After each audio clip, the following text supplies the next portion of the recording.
Hi, everybody. Welcome to Next to Media. I'm Mike Shields. We're here live in Cannes as part of my special series with Walmart Connect. I'm here with Megan Pagliuca. She's the Chief Product Officer at Omnicom Media Group, and Khurrum Malik, Head of Marketing for Walmart Connect. How do you both? Thanks for being here. Thanks for having us.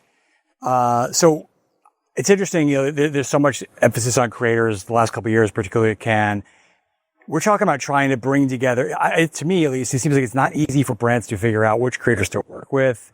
Then you try and bring in the commerce element to it. It can't be simple. So maybe talk about how you find these folks, how you figure out where to make your bets. Yeah, so I think really important context setting is we have influencer as and retail media as significantly growing at the space. So right here, we're now at the intersection, like sitting with Walmart, the nation's largest retailer, using that retail data for influencer selection is particularly powerful. So when we think about that selection, previously influencers had been more of like a PR kind of function where you're selecting influencers based on the number of followers. Also, the technical capability just wasn't there within the platforms until recently. Right. You could get reach. You could get, you kind of do a promotional campaign, but that other thing, those other things were cut off. Yeah. And it would like lean towards celebrity and kind of, well-known names. Now what you see is like niche and rising influencers actually work very clear, are very tight with their small communities. So you see more resonance and relevance just because of the authentic nature of the influencer. So what we've announced with Walmart is the ability to use Walmart audience data to select influencers. And that allows us to select the right influencers based on to be able to drive to Walmart stores, to be able to drive to Walmart e-commerce, to be able to use that content on Walmart Live. So it's really at a powerful intersection of these two kind of growing channels. I want to come back to that partnership, but maybe you could talk about how you look at influencers, and I don't know if people know, like, how do you can use Walmart data to find influencers? That's kind of interesting. I don't know, how does that work? Yeah. Well, I want to start with why you started with like how to think about influencers as like just a strategy. So I always think about, like, as a brand, you're really trying to win hearts or minds or both. Yeah. Right. And so you start to think about, like, well, how can an influencer help me win a cart or win a mind? And you start with scale, and you think about where do I build a brand through a brand solution or a performance solution? Or you think about how do I measure it? There's all these dimensions. When I think about influencers, the role that they can play is provide another content opportunity or channel that can frankly compete with what I call the enterprise content. So you have like the big production studios, you have the creative agencies, and that's a choice a brand can use and make. You can use indie partners, or you can, work with creators. And I think that's a fantastic way. So how do you choose a creator? I'd go back to what's your objective? What's the reach that they have? Are they talking about a context you care about? If you're CPG, do they talk about, beauty? Do they talk about food, right?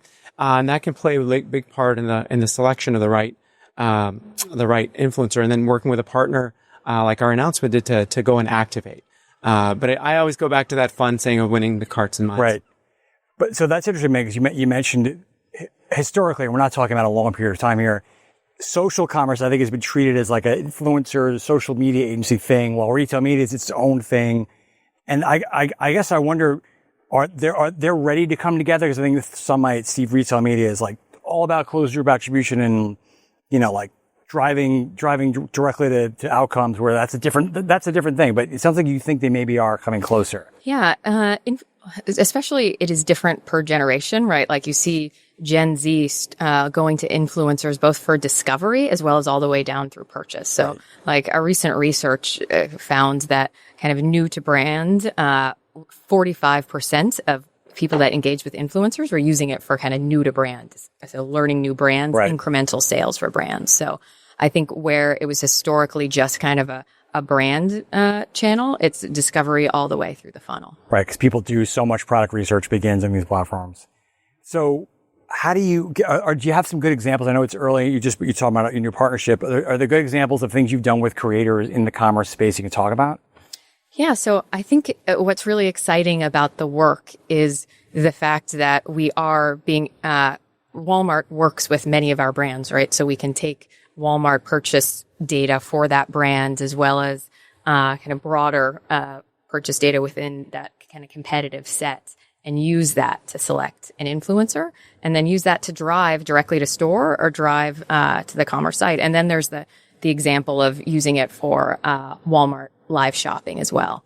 So I think as you were talking about content, we're now not only talking about brand content, influencer content, we're also seeing some influencers that are doing live content, right? Live streaming, Walmart live shopping. So brands have more of this, have to balance how they think about all of the different creative sets. And we typically see influencer creative perform a lot better than brand creative. It doesn't mean brand creative goes away, but it does, I think, take a larger share than it has. I want to come back to the live thing, but jump in, please. Yeah. So I wrote earlier last week or late last week in the Drum about how one of the suppliers or third-party brands on Walmart utilized a creator to drive 80% growth of merchandise rate. But the point being that a small, medium-sized business can come to Walmart connect with the Walmart Creator program, find a influencer to turbocharge their reach and sales. And so we're seeing early versions of that. I think you mentioned the intersection of social and commerce. I'd say there's an intersection of influencers or creators and commerce being retail media. So that mashup is still early days, but I always go back to what I find exciting is the more choices that you can give to advertisers, enterprise or SMB, the better. Right. And I think creators or influencers, whatever term you want to use, is another choice that's available. And I think what's exciting is that choice is available, of course, to the largest brands that we work on together, but also the smallest ones. And that's why I'm excited. And it's also great for creators, right? And I was formerly at Spotify, and we think deeply about creators there. The creators there are musical artists. And the smallest artist all the way to the largest. And so I'm excited about it. It will also, it's going to enable a shift in kind of dollars within influencer more to niche and rising, where not just all the big guys who are trying to go for the TV money and this, so to speak. Exactly. Because there's, I think it's stat, it's like, 90% of influencer dollars go to 7% of the influencers today. At capabilities like this, what we've announced with Walmart. Also, this week we have announced with Meta the same kind of capability where you take audience data across Meta. So that will radically change that makeup of the influencer market because there's going to be a lot more work with the niche and rising. Will it be? I guess the challenge always here in this category, and it might be because the brands are going for these big integrations with the top talent. Is not it's great, but not that easy. You got to be custom. Does this stuff that you're talking about have to be super custom? Is that, or I'm not saying it's going to turn into programmatic advertising, but it can be quicker, scalable. So it's a great question. Remember, my background is ad tech. Yeah. I come born out of programmatic. It's becoming a lot like programmatic. Really? It doesn't mean that you have to not do kind of big content integrations and big celebrity pieces as well. It's not going away, but this is essentially allowing us to treat influencers with small and niche and rising influencers like a programmatic always on media channel, right? So it doesn't all have to be, the complex piece. Right. Please jump in. Yeah. I was talking about earlier, enterprise content creators, right? You can think the biggest, production studios, agency partners, etc. You can think about mid-size, you can think about creators. What's interesting is there's one beyond that. And I don't think we've mentioned it since we started talking is AI and the machines. I was going to guess. We have to, right? Yeah. We have to. And so, but it still goes back to the fundamental nature, which is brands, big or small, want to use different strategies to connect with a pretty, fractured media environment. And, the machines will play a role, right? And what will work is like what it drives the sale for the brand or whatever success looks like. And I think that creators, of course, are going to stand out for some certain brands. I think some of the machine work, which is still early out there, is something I think a year from now we'll probably be talking about.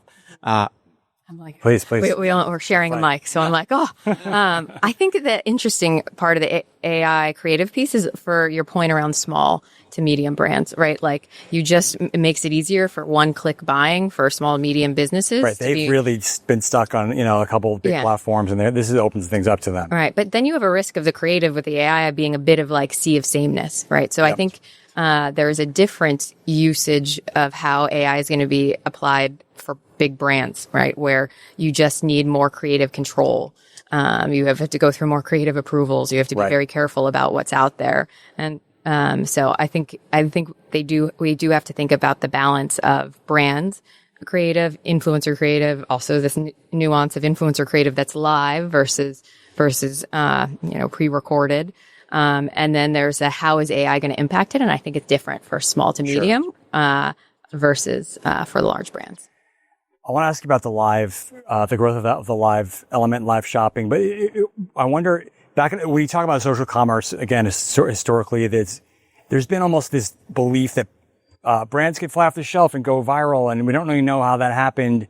I wonder if clients ask about that, and is that actually even something that can be engineered? Do either of you see that as something that is in the ethos? Well, when we think about like Walmart live shopping, while I would say it's kind of still early days, if you look at other markets like APAC, you have these live shopping that is very mature, very successful. It's a critical part of brands, media mix and shop and essentially sales strategy.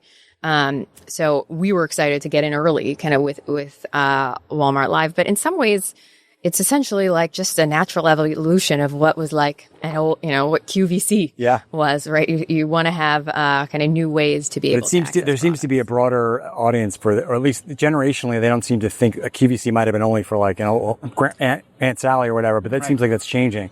Yeah. The other last thing, we only have one mic, so we're having fun here. Otherwise we would be both there. Yeah. One of the things from our research is that Gen Z is essentially thinks about when you say live, they think live streaming on social before they think like live sports and live events. Interesting. And so it just shows like it takes time for change, but you see that's where it's going to go. Yeah, that's right. I'd say for us, we're certainly experimenting with live. I love the point you're making about how big it is in APAC. I think it's still an experimental phase in the US. I think the thing that we're excited about is the ability to go from a CTV screen to homepage on Walmart to a display campaign to search on Walmart to pick up in a store or delivery at your house. Right? That's what we're excited about. And so that's the short way is like telling a story and then allowing someone to buy and get delivery however they want across the big, the medium, and the small screens. And I think live is just another variable within that. But we're thinking deeply about how can we make it simpler to go from CTV down to a sale.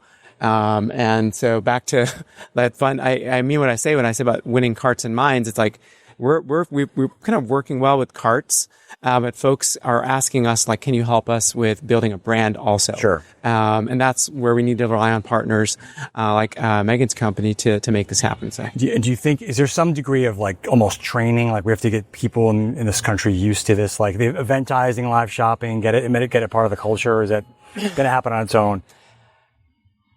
You know what? I always say like follow what consumers are doing and then the advertising will follow. Yeah. And so if you see people going live as a mechanism for media, then yeah, right? But I tell you that my former employer, I was at Meta a decade ago and we experimented with live and it actually didn't take off. Like, so if you went live on Facebook years ago, there was some success, but it drained your battery. Your followers were like, wait, what's going on? And so I think wherever consumers go, is where, the advertising will go. So.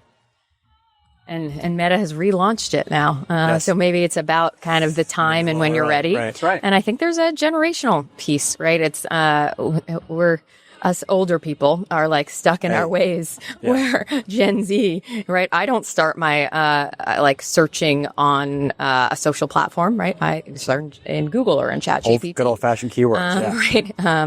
I'm not, so I think there's the pieces we're going to see that change, over time. Okay. How do you, I know the creator verse is ever changing. It's so big. how do you make sure you don't, you talk about the power of these folks' connection and authenticity, and people come to them for product recommendations for sure, but how do you make sure you don't burn them out too much by pushing this stuff all the time? Like, is it just like, having a big roster, having enough, having a variation? How do you think about that, Megan? Yeah, no, I think that's a great question. So I think part of the treating influencers as a media channel, and even we said making it more kind of programmatic, is you used to not be able to work with many influencers at the same time. But both kind of the discovery, workflow, activation process. We also have a tool that essentially is AI like for creators to get more information about the brands to use for ideation. So we've made the process much more programmatic, and you can work with multiple creators on an always-on basis. Okay, so you're not just going to the same 3 people all the time. Do you currently find the same thing that you kind of have to pick your spots and have a lot of diversity? You're going to see a theme for me, which is I just believe a ton in choice.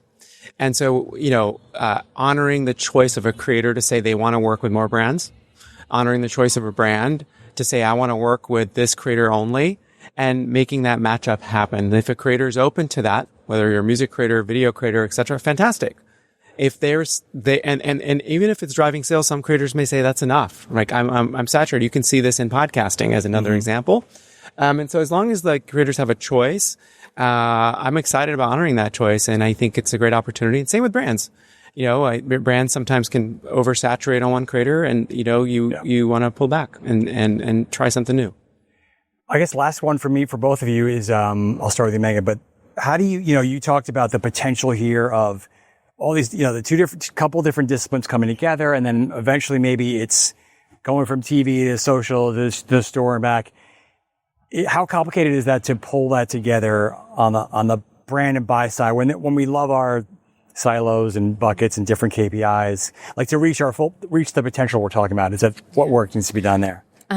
It goes, and I know I've said this a couple times, but it goes back to treating influencers as a media channel. Yeah. So it needs to be part of your media mix, right? When you're doing your strategy, when you're doing your channel planning with your agency, you need to be including that. Is there resistance to that, or that's changing? It is, I think it's changing, but it was always a separate siloed, like PR shop, right? So, versus treating it as a media channel. So I think that is kind of a big component of the change that needs to happen. Also, when working with influencer, it's about having kind of one contract to use that content anywhere. So we're seeing, we use influencer content in out of home. We use influencer content in CTV. So using that as a creative asset that's used everywhere. Right. And it's another reason it has to be part of it should be, we're buying video and CTV as part of the upfronts, but that doesn't mean we should be not thinking about influencer creative as part of the creative that's executed there. So it has to be part of an integrated media plan and strategy. What about for you, Khurrum? When you're trying to, is the ecosystem ready for what you bring to the table with all this? Well, I'll end with that. It's 2025, and in uncertain times, CFOs, CEOs, more looking for more certainty. Sure. So I think your question was is it going to be hard to pull the cross channel and then introduce the influencer role in that? Here's what I'd say to that. If the media mix, including influencers, drives higher ROAS compared to other channels, it's going to help drive the unification of the because it is that's when decisions get made, right? That's right. And I think there was a McKinsey report recently out about the kind of different goals between CMOs and CEOs going further apart. That's not great for our industry. Yeah. And I really hope that working with partnerships like we have and also proving that impact will actually help us unify as much as we can. Together. Yeah. All right. Awesome discussion to both. See you both. Thanks so much for your time here.